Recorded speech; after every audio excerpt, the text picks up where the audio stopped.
rôle du conseil départemental dans ce projet municipal au départ, mais qui est également communautaire, donc c'est le lien des collectivités avec les maires, les mairies, les villes et les villages pour apporter un soutien financier pour les projets qui ont de l'envergure à l'image de celui-ci. Nous avons un règlement voté à l'unanimité des élus du conseil départemental et par exemple sur ce site, en 3 tranches, nous allons accompagner la ville d'Épinal à 300 000 € sur 3 ans, c'est-à-dire que le département va investir 900 000 € pour accompagner la réussite de ce projet initié par la ville d'Épinal.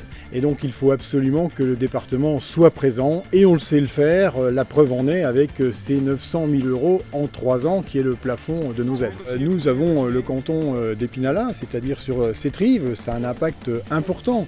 Quel changement initié par la ville d'Épinal et le département, bien entendu, nous voulons accompagner ce type de projet.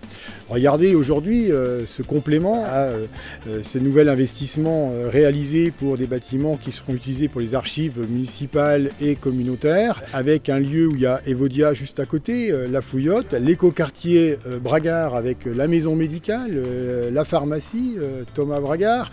C'est tout un renouvellement qui se fait au cœur de notre canton, qui a donc pour l'intérêt de tout le territoire et bien entendu donc de tout le département.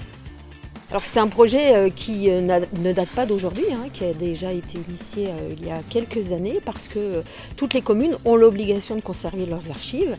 Et il faut savoir qu'à l'heure actuelle, les archives communales, elles sont dans un bâtiment qui est vétuste et surtout la capacité de conservation est arrivée à son maximum.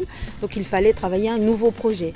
Et effectivement, le maire d'Épinal a saisi l'opportunité du nouveau projet de renouvellement urbain ici, à Bitola-Chambauvert, pour envisager ce projet sur ce site. Au-delà, effectivement, du projet en lui-même, de collecter, conserver, classer et communiquer sur les archives, il y a aussi, ici, sur ce site, la volonté très forte de valoriser un patrimoine industriel emblématique, puisqu'on est sur le site de la filature David et Maigret, qui a été construite en 1873, reprise par l'usine Bragard. Et la volonté forte, c'est au sein de cet écoquartier Bragard, dans l'opération de renouvellement urbain, de valoriser ce site patrimonial industriel remarquable. Et puis, il y a aussi cette volonté forte d'apporter la culture. L'enjeu majeur, c'est aussi de pouvoir irriguer nos territoires avec bien sûr une action culturelle de qualité. La pose de la première pierre a eu lieu au mois de juillet de cette année. Le chantier, vous le voyez ici, a démarré.